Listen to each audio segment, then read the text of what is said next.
Hello, everyone. Thank you for joining us. This is Life Interrupted, and this is a segment of my original podcast, Life Interrupted, called Remembering Remarkable Lives. In this podcast, we look at people who have passed away the month before, and sometimes it's famous people, sometimes it's people that just kind of make the news because of how they died or the controversy around their deaths. And so we do talk about death and sometimes some emotional or some really hard-hitting things. So there may be some triggers, some emotional responses. So just a disclaimer to let you know that sometimes we talk about some really tough things to talk about. So, all right. So, I'm sorry. This is my co-podcaster, Vicky Skinner. Hello. How are you doing today, Vicky? I'm all right. Good. All right, let's start talking about the people who passed away last month, which is April of 2026. So we talk about 5 people, and then we each have a highlight person. The first person I want to talk about is Sidus Yolis. And people are probably going, who is Sidus Yolis? Actually, that is Sid Croft. Sid Croft was born July 30th, 1929. He was a Canadian television creator, writer, and puppeteer. Through the production company of Sid and Marty Croft Pictures, they made numerous children's television and variety show programs in the U.S., particularly in the 1970s, including H.R. Pufnstuf, Land of the Lost, and Sigmund and the Sea Monsters. Their fantasy programs often featured large-headed puppets, high-concept plots, and extensive use of low-budget special effects. The Crofts favored quirky superhero stories, often with children portraying the heroes or part of the hero team. Croft productions included The Bugaloos, Lidsville, Sigmund and the Sea Monsters, Land of the Lost Saucer, Electro Woman and Dinah Girl, and Wonderbug. Sid died at the home of a friend in Los Angeles on April 10th, 2026, at the age of 96. His brother, Marty Croft, passed away 3 years ago from kidney failure at the age of 86. And this picture we have up is of Sid Croft, and that is the character from H.R. Pufnstuf. And I grew up on that, watching H.R. Pufnstuf. And it's funny because I still reference it today when I talk about when my hair is doing unruly things. I will talk about Witchy Poo. And Witchy Poo was the bad person, the evil person on HR Pufnstuf. So Ron's like, Witchy Poo? Yeah, you don't know who Witchy Poo is? He was very sheltered. He knows Well, none of these. He didn't watch any of this stuff. what did you watch as a kid? I don't even know. I'd be interested to know because it's really interesting to, not to go off topic, but it's really interesting to see the shows, which shows different people were watching as kids Mhm. because you just kind of had this weird assumption that you're all watching the same shows, but there were so many kid shows and some, like I watched almost exclusively animated kid shows because I liked animated kid shows. But so like, I didn't watch like Sesame Street, and I didn't grow up on some of those that my friends did because I really liked animated shows, and so yeah. Yeah, HR Pufnstuf, Land of the Lost. Let me see what it was, the other Sigmund and the Sea Monsters. Hmm. And I think those were, of course, those were a Saturday morning, sometimes after school programs that we would watch, and they would group them all together. So you'd watch one day, and actually, I think they came on every day, and you'd watch one, and then watch the next, and then watch this. You sat in front of the TV for like 3 hours watching Hmm. all of these, and Hmm. I don't know. This, like I said, these, I still treasure them. I still think they're, Sure. because that picture of HR Pufnstuf, I mean, it is very vibrant, very colorful, and of course, Hmm. that does attract children.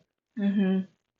See, and I don't, and of course I have not ever seen it, but I know the name, Jar Puff and stuff, and I know Land of the Lost I've heard about, and of course like I see this face and I know the face, the iconic puppet, and so some of it has certainly is still iconic even now. Yeah, and I'm wondering, I'm going to look at HR Puffin stuff because the main kid in there he was whisked away into this imaginary world and he couldn't get back. And Jack Wilde is the kid who played Jimmy, and I believe he was English. Yeah, Oldham, England. Hmm. Oh, he was in Robin Hood, Prince of Thieves. Yeah, he was. Yeah, I recognize him from Robin Hood, Prince of Thieves. Okay, let's go on to the next person, which is William Patrick Muldoon III. He was born September 27th, 1968. He was an American actor, film producer, and musician. He is best known for his roles as Austin Reed in Days of Our Lives and Xander Barkalow in Starship Troopers. Muldoon was the first actor to play the role of Austin Reed in Days of Our Lives from 1992 to 1995, and again from September 11th to July 2012. Prior to that, in 1991, he landed a role on the popular teen television series Saved by the Bell. From 95 to 96, Muldoon played the popular villain Richard Hart on the primetime soap opera Melrose Place. He died in his home in Beverly Hills from a heart attack at age 57. Goodness. Yeah, he was young. And you said you didn't recognize him? Looking at this picture that you included here, he looks mildly familiar, but I mean, looking at what he's known for, I have not watched any of that. So, I haven't I either. mean, yeah, okay. I think because I'm not a soap opera person. Me When I neither, yeah. did watch soap operas, it was Young and the Restless, but I have seen a couple of episodes of Days of Our Lives, Hmm. and but I did recognize his face. Okay, the next person is Donald Allen Schlitz Jr. He was born August 29th, 1952. He was an American songwriter who wrote more than 20 number one hits on the country music charts.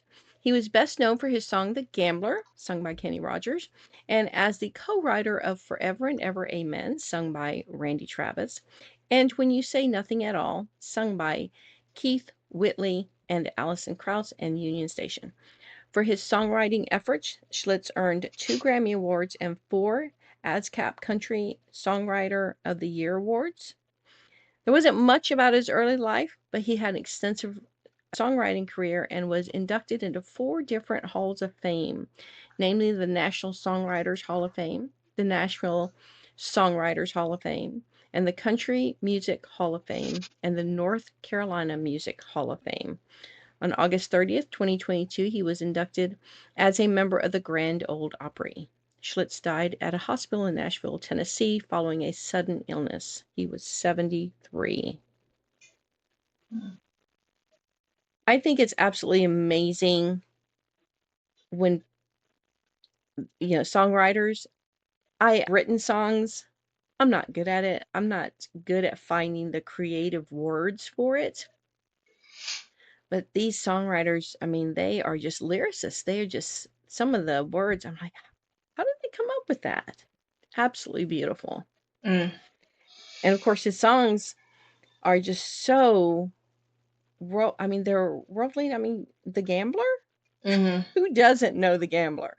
I don't even know that I've actually ever heard the song itself, but it's one of those that's referenced so often that like I know what it is, even though like, I don't listen to Kenny Rogers.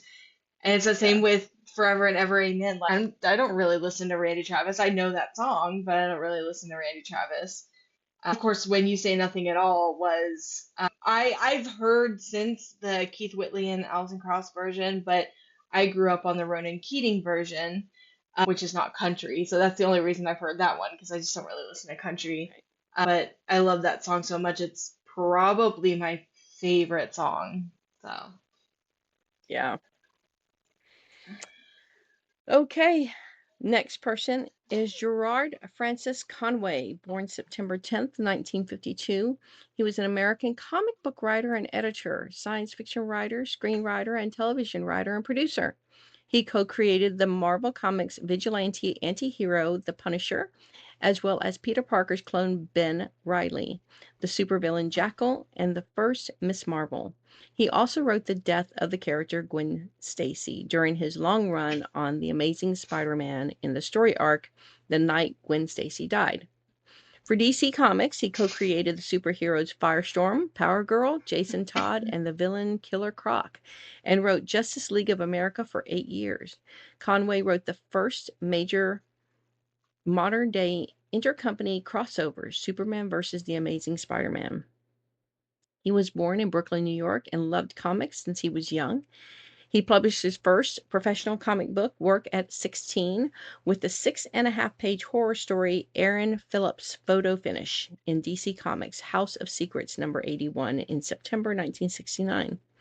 Conway wrote and later produced such TV series as Father Dowling Mysteries, Diagnosis Murder, Matlock, Jake and the Fat Man, Under Suspicion, Hercules, The Legendary Journeys, Baywatch Nights, Pacific Blue, Silk Stockings, Perry Mason Telefilms, Law and Order, The Huntress, Law and Order Criminal Intent, and 2 episodes of Batman the Animated Series.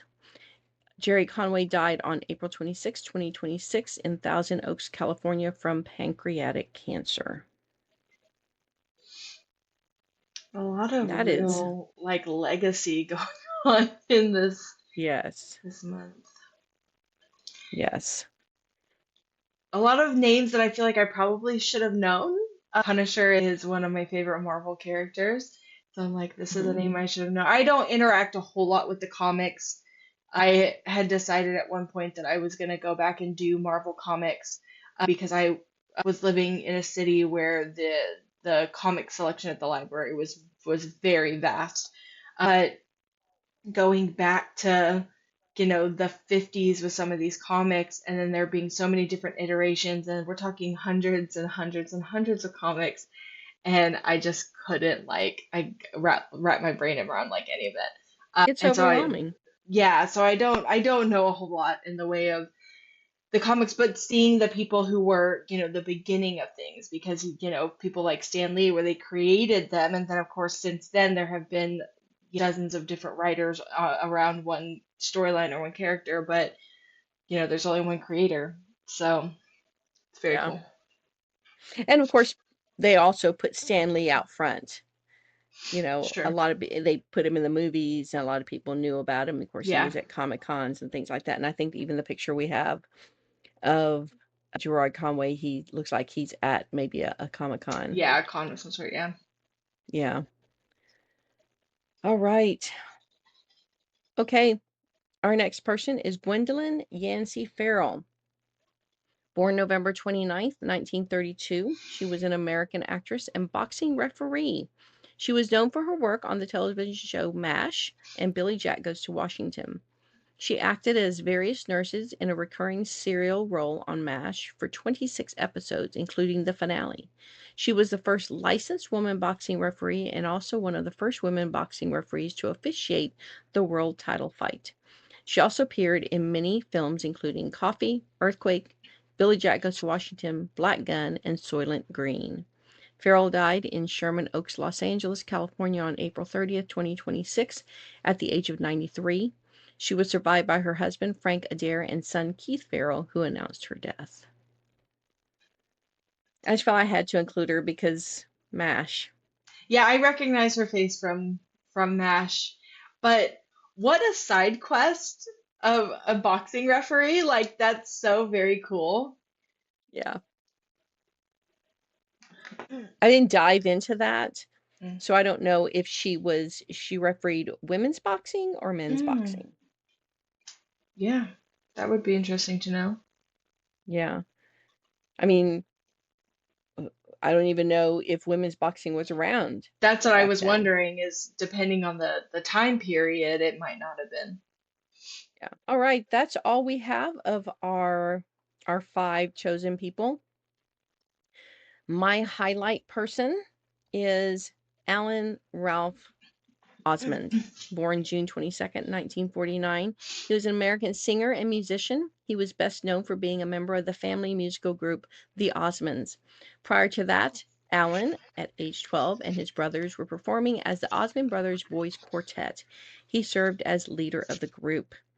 Like all the Osmonds, he was a member of the Church of Jesus Christ of Latter-day Saints. He served in the National Guard and helped create Stadium of Fire, which is part of the week-long America's Freedom Festival in Provo, Utah, that celebrates the nation's freedom. He was married to his wife for 52 years at the time of his death. They had 8 sons, including entertainer David Osmond. And I'm going to put a link in the comments of my favorite song of the Osmonds, which was Down by the Lazy River.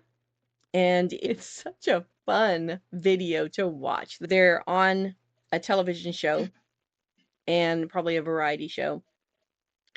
And we were watching it and I thought, how are these guys strumming their guitars? Of course, sometimes when they were on stage, they were not really playing them but it sounds like they are.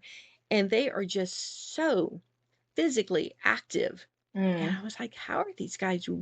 I mean, I don't know. You just have to watch the video. They are, Mm. doing footwork short of turning flips. It's just really funny.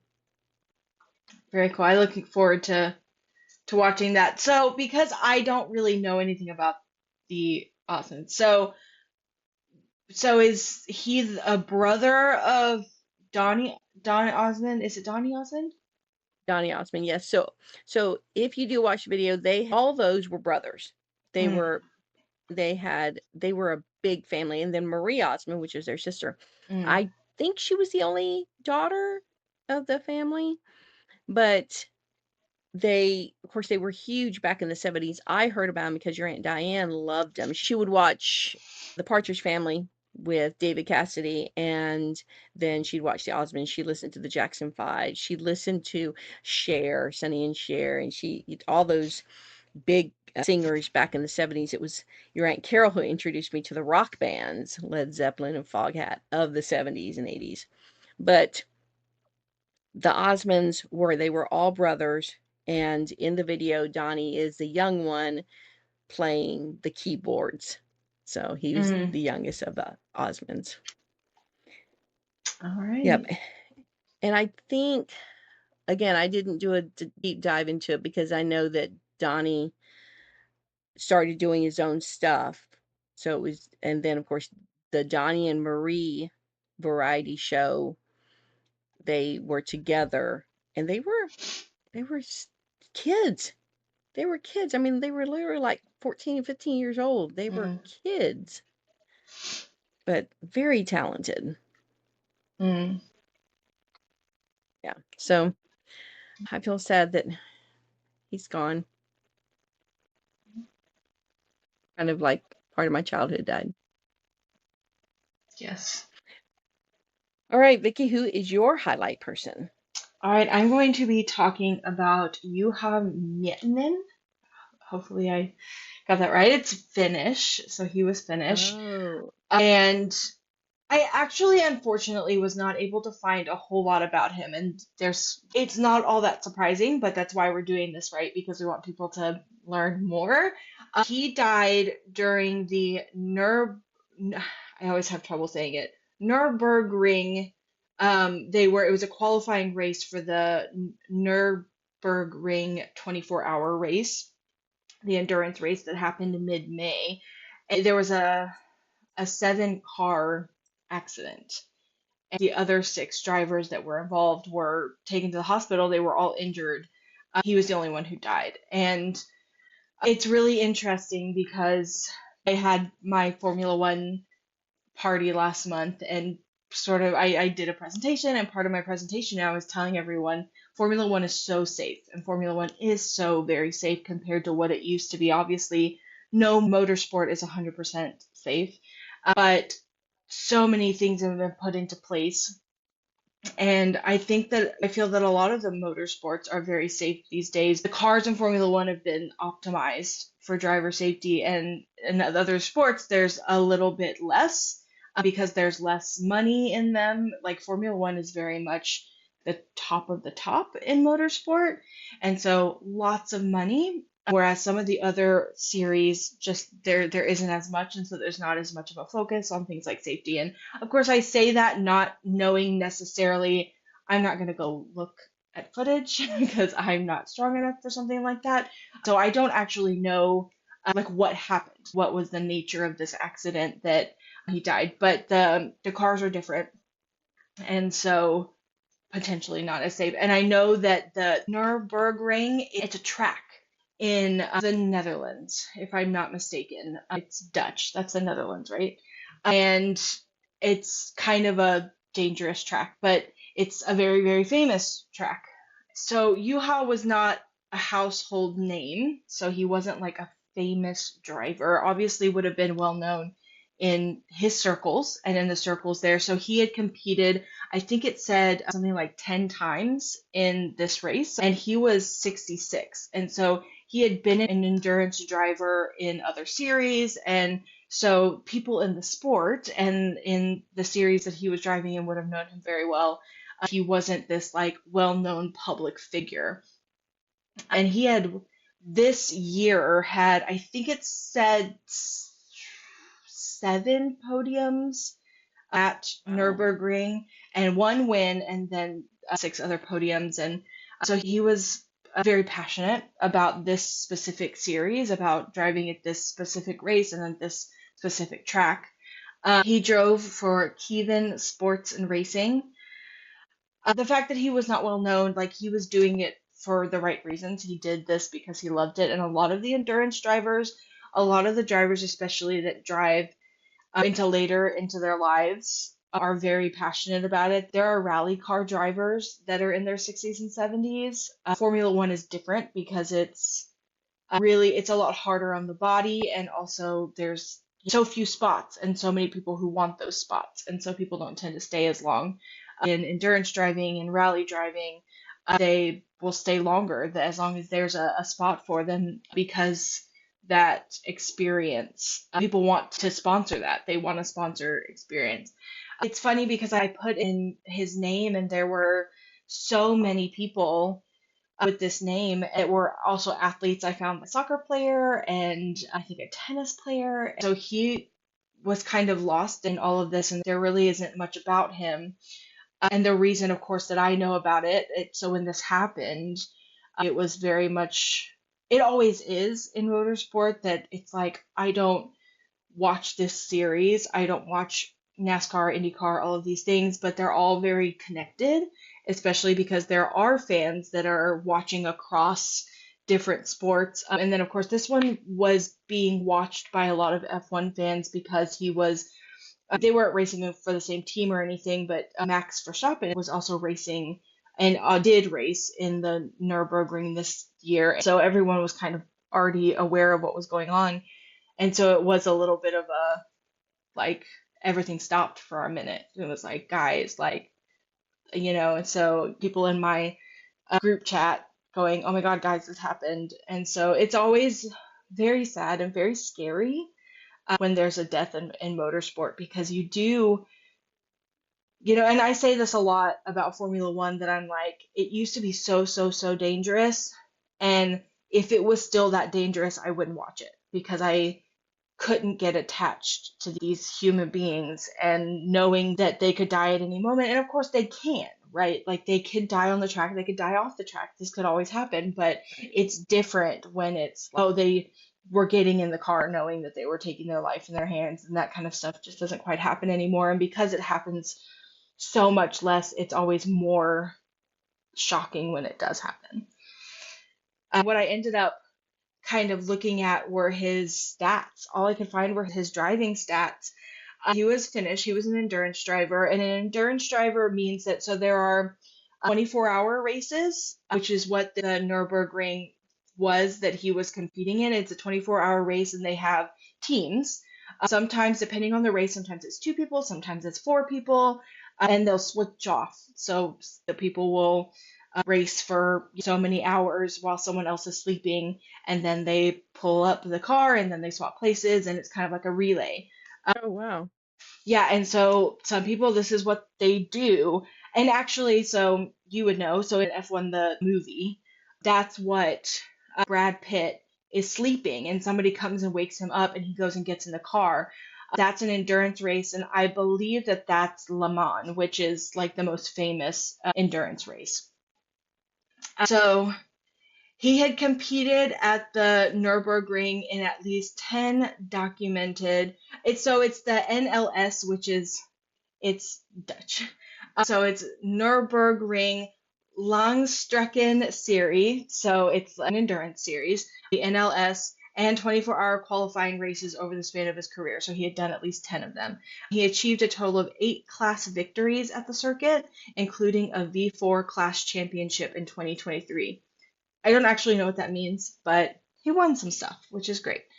He was well known at the circuit, at the Nürburgring. He was 66 and was killed in a 7-vehicle collision during the first qualifying race for the Nürburgring 24 hours.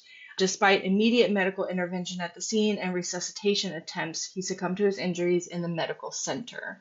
6 other drivers were transported to nearby hospitals with non-life-threatening injuries. I did find this was someone else who was racing in the series, and they just wrote something nice on Instagram that I thought I would read. I did not know Juha, yet his death at Nürburgring stopped me. Driving was not his profession, it was his passion. His age did not matter, he never got enough of the old Nürburgring circuit. He walked on the paddock with a smile on his face. He led a meaningful life until the end. That is Juha's legacy for all of us. Yeah, I'm glad you explained that because I was going to ask what endurance racing was. It's 24 hours. Wow. So how long do they race before another driver takes over? I think it just depends on the race. I don't even know what the minimum is or the max. I'm not quite sure. I've learned a little bit about Le Mans over the years, but not very much. It is very impressive, and people do it much later into their lives because it's not about, I mean, yes, it's still a race, so you still have to, you lose time swapping out cars and or swapping out drivers and then all of that, but it's not anything like what we watch in Formula One, and so it's less difficult, I think, on the actual, on their bodies. Yes, it's very tragic Mhm. when one of them dies, and I don't know if it's just because of the way they die. I think what's so hard on me is the fact that it's televised. You see it happen. Most people go their whole lives without ever seeing someone die. Their grandparent, old in bed, that's a little different. But seeing someone who is just very suddenly gone like that, I think it's very startling. I think about that a lot because I'm sure you remember this in Vancouver at the Olympics, the bobsled guy who died. That is one that I think about it every time I watch the Winter Olympics. I think about it anytime I watch bobsledding. I think about it all the time because we were watching it. I mean, we watched this thing happen, and then of course they reported on it for the entire rest of the Olympics, and they kept showing the video over and over and over again. And I'm like, can you stop showing me this video of this person who died? Like, because it's not just, oh, here's a person and he's doing a thing and he died somewhere else where you couldn't see. It was like, no, I'm watching him die, and that is so traumatizing. It would be one thing if one of the Formula One guys were to just die like normal people do, out in the world somewhere, and something else entirely to be watching a race where everyone's having fun and we're having a party and it's great, and someone is suddenly dead right in front of you. Like, that would be the most horrifying thing. So, Yeah. And I guess I was looking it up as you were talking. They don't know what happened, what caused mm. the wreck. They just all of a sudden knew there was a wreck. Yeah, So, someone had said that it was possibly an oil spill, like maybe from one of the cars, and that of course would have caused maybe someone to slip, a car to slip and to mhm. just run into, and when they're all bunched together like that, because if I'm not in, I don't think Nürburgring is a circular, but because in the circular circuits, like the ovular circuits, they're more likely to be bunched together because they're all going. But when they're bunched together like that, one person slips and can take out so many. So It's like a Peloton, a bike Peloton, Mm. got all these Oh gosh, cyclists they're going together at so one close. time, and one of them goes down and wipes Yeah. out several of them. Yeah. So I mean, I'm very glad that no one else was seriously injured. So All right. Well, that's all we have for you today. Maybe one of these months we won't have anybody to talk about. There will be links at the bottom of our highlight people, and we thank you for joining us, and we hope you have a great, great day. Thanks. Bye. bye.